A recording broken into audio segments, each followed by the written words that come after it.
কঠিন বর্জ্য ব্যবস্থাপনায় 9,84,00,000 টাকা বরাদ্দ পেল বালুরঘাট পুরসভা। রাজ্যের মাধ্যমে এই বরাদ্দ মিলতেই সাধুবাদ জানালো পুর কর্তৃপক্ষ। এ নিয়ে সোমবার একটি সাংবাদিক বৈঠক করেন পুরসভার চেয়ারম্যান সহ জনপ্রতিনিধিরা। বালুরঘাট শহরের অদূরে ডাঙ্গি এলাকায় রয়েছে বালুরঘাট পুরসভার একটি ভাগাড়। সেখানে কঠিন বর্জ্য ব্যবস্থাপনার প্রকল্প হাতে নিয়েছে পুরসভা। 48 লক্ষ টাকা ব্যয়, ক্যাটেল গেট, রাস্তা সহ বেশ কিছু কাজ হয়েছে। প্রকল্পটি পুরোপুরি বাস্তবায়নের জন্য এবার নতুনভাবে বরাদ্দ মিলল। বালুরঘাট পুরসভার চেয়ারম্যান অশোক মিত্র জানান, ভাগাড়ের 75% আবর্জনা সরিয়ে ফেলা হয়েছে। সেখানে সিসিইউ, বন সৃজন, ঘেরা, বিল্ডিং সহ আরও অনেক কাজ হবে। এজন্য ফান্ডের আবেদন করা হয়েছিল। অবশেষে 9,84,00,000 টাকা বরাদ্দ মিলেছে। রাজ্য সরকারকে সাধুবাদ জানান। 2-4 দিনের মধ্যে টেন্ডার প্রক্রিয়া শুরু হবে বলে জানান তিনি।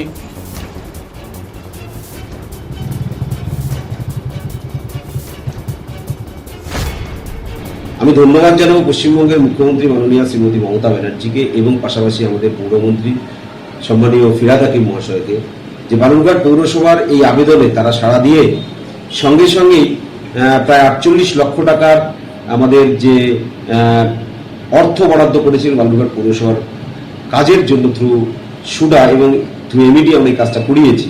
সেখানে ক্যাটেল গেট করা হয়েছে, সামনের যে গেটটাকে ভালো করা হয়েছে এবং পাশাপাশি একটা একেবারে গেট থেকে আমাদের সিপিইউ ইউনিট পর্যন্ত পৌঁছানোর জন্য একটা কংক্রিট সিসি রোড একেবারে পুরো ভাগাড় জুড়ে, এই যে সিসি ইউনিট পর্যন্ত যে পৌঁছানোর জন্য যে কংক্রিট রোড, সেই পরিকল্পনা গ্রহণ করার জন্য, সেই কাজটা করার জন্য অলরেডি আমরা 48 লক্ষ টাকা পেয়েছিলাম। সেই কাজ আমরা শুরু করে দিয়েছি এবং সেই কাজ প্রায় শেষের দিকে।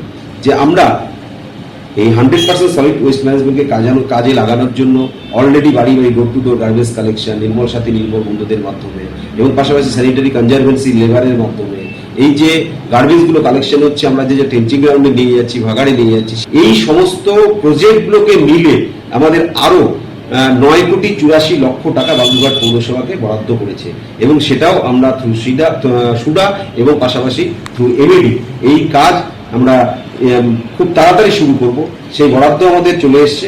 আমরা খুব তাড়াতাড়ি 2-1 দিনের মধ্যেই সেটা আমরা টেন্ডার প্রক্রিয়ায় যাচ্ছি এবং আগামী দিনে আমাদের পৌর পরিষেবা, নাগরিক পরিষেবা বালুরঘাটবাসীকে পৌঁছে দেওয়ার জন্য আমাদের বালুরঘাট পৌরসভার যে টিমওয়ার্ক, যে উদ্যোগ নিয়ে আমরা কাজ করছি, সেই উদ্যোগকে এগিয়ে নিয়ে যাওয়ার জন্য আমরা অনেকটাই এগিয়ে গেলাম।